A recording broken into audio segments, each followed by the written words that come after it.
চলে এসেছি আবার একটা নতুন ভিডিও নিয়ে। নল সংক্রান্তির দিন সকালবেলায় ঘুম থেকে উঠে কালমেঘের পাতা ভিজানো জল খেতে হয়। আমি তো সকাল সকাল গ্লাস রেডি করে বসে পড়েছি, মা রেডি করে নিয়ে আমাকে ডাকছে, তাই আমি চলে গেলাম কালমেঘের পাতা ভিজানো জল খাবো বলে। তো কাদের কাদের এই নিয়মটা আছে কমেন্ট করে জানিও। আর আমাদের এখানে কালী পুজোর মাইক বাজছে, শুনতেই পাচ্ছ নিশ্চয়ই, শুরু হয়ে গেছে আজ থেকেই।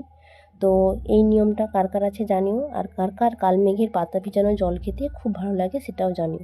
আমার তো খুব ভালো লাগে, কারণ স্কিন গ্লো করে, স্কিনের সৌন্দর্য ফিরে আসে, স্কিন আর উজ্জ্বল চকচকে হয়ে যায়। তো কেমন লাগলো অবশ্যই জানিও। আর এটা রোজ সকালে খেও, একদিন ছাড়া করে খাবে, দেখবে স্কিনের গ্লো করবে, পেটের প্রবলেম, নানা শারীরিক প্রবলেম ঠিক হয়ে যাবে। খুব উপকার, ডায়াবেটিস, সুগার, পিসিওডি, পিসিওএসেও হেল্প করবে, খুব উপকার করবে, একবার খেয়ে দেখতে পারো।